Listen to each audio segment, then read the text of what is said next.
Good morning student. Sentences की online class में आज हम वचन पढ़ेंगे, जिसमें हमने आपको लास्ट वीडियो में बताया था कि वचन किसे कहते हैं और वचन के भेद कितने होते हैं।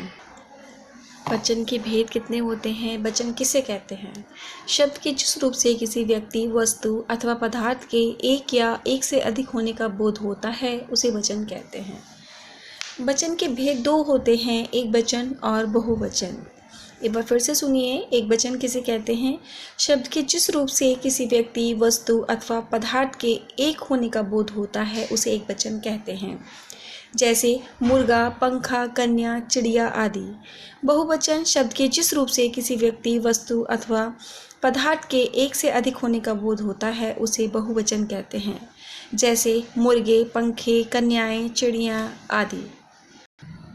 हमने कुछ आपको वचन संबंधी महत्वपूर्ण नियम भी बताए थे, जिनके आधार पर एक वचन के लिए बहुवचन का प्रयोग होता है।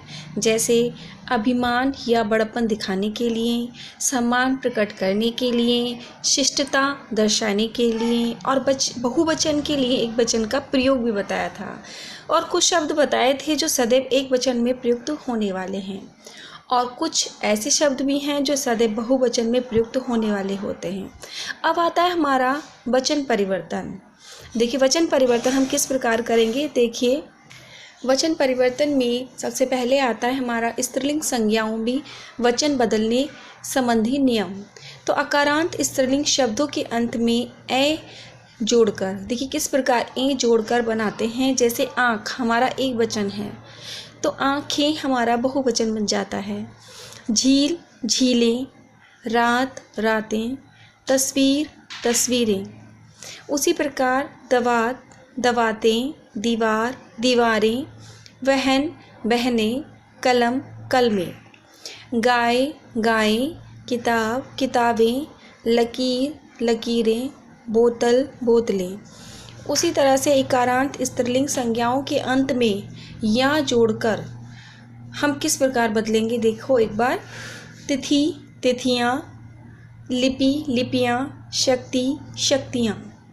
नेक्स्ट देखिए, जाति, जातियाँ, नीति, नीतियाँ, गति, गतियाँ, निधि, निधियाँ, राशि, राशियाँ, विधि, विधियाँ। इकारांत स्त्रीलिंग शब्दों के अंत में या जोड़कर तथा ई को हर्षक ई में बदलकर, देखिए किस प्रकार। नारी, नारियाँ, नदी, नदियाँ, सखी, सखियाँ, साड़ी, साड़ियाँ, बेटी, बेटियाँ, स्त्री, स्त्रियाँ, कटोरी, कटोरियाँ, लड़की, लड़कियाँ, टोपी, टोपियाँ, रोटी, रोटियाँ, चाबी, बहुवचन में चाबियाँ, दवाई और बहुवचन में दवाइयाँ। अब देखिए एक बार, स्त्रीलिंग शब्दों के अंत में आय या को या से में बदलकर किस प्रकार उनमें अंतर स्पष्ट होता है। देखिए, जैसे कुटिया, तो या जोड़ने पर हो जाएगा कुटियाँ। गुड़िया, गुड़ियाँ। पुड़िया, पुड़ियाँ। बुढ़िया, बुढ़ियाँ। लुटिया, लुटियाँ। चूहिया, चूहियाँ। खटिया, खटियाँ। डिबिया, डिबियाँ।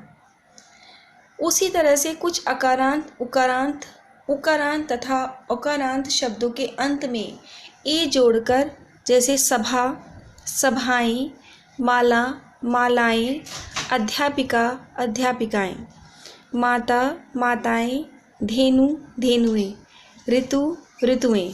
इस प्रकार देखिए, अध्यापिका, अध्यापिकाएं, माता, माताएं, धेनु, धेनुएं, ऋतु, ऋतुएं, वस्तु, वस्तुएं, बधू, बधुएं, गौ, गौएं। देखिए नेक्स्ट, पुल्लिंग संज्ञाओं में वचन बदलने संबंधी कुछ और नियम भी बताए गए हैं। देखिए उन्हें।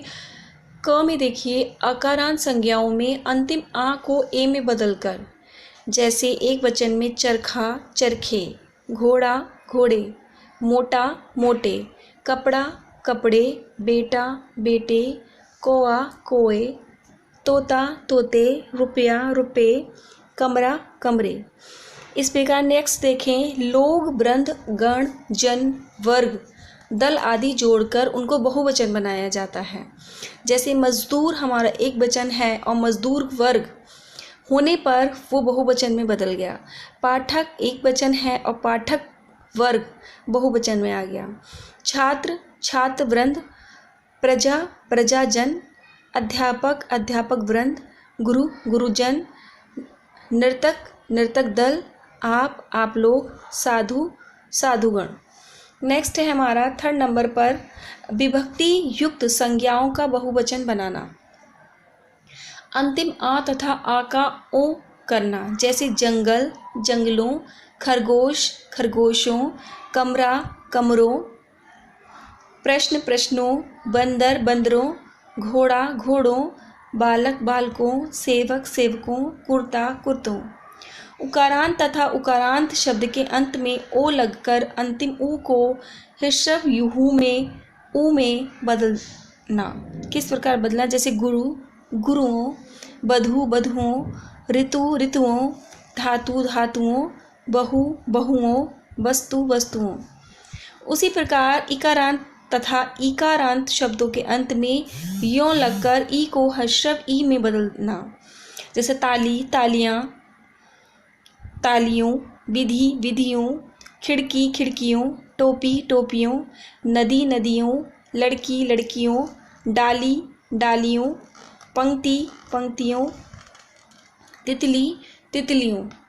नेक्स्ट देखिए, संबोधन के समय आ या आ अंतिम होने पर बहुवचन बनाते समय अंतिम स्वर का ओ करना तथा इकारांत और इकारांत शब्दों में यो जोड़ना, जैसे लड़कों लड़कों, बच्चा बच्चों, साधु साधुओं, कवि कवियों, मुनि मुनियों, सज्जन सज्जनों, सिपाही सिपाहियों, देवी देवियों, बहन बहनों। इस प्रकार हमारा विभक्ति युक्त संज्ञाओं का बहुवचन बनाना और पुल्लिंग संज्ञाओं में वचन बदलने संबंधी नियम हमने आपको बताए। एक बार सबकी पुनरावृत्ति करते हुए एक बार फिर से ध्यान देंगे। देखिए, वचन शब्द के एक या अनेक होने का बोध कराते हैं। वचन के 2 भेद होते हैं, एक वचन और बहुवचन। किसी वस्तु प्राणी अथवा पदार्थ के एक होने का बोध कराने वाले शब्द एक वचन कहलाते हैं। किसी वस्तु प्राणी या पदार्थ के एक से अधिक होने का बोध कराने वाले शब्द बहुवचन कहलाते हैं। सम्मान प्रकट करने के लिए एक वचन के स्थान पर बहुवचन का प्रयोग होता है। धातुओं का बोध कराने वाली संज्ञाएं सदैव एक वचन में ही प्रयुक्त होती हैं। भाववाचक संज्ञाएं सदा एक वचन में ही प्रयुक्त होती हैं।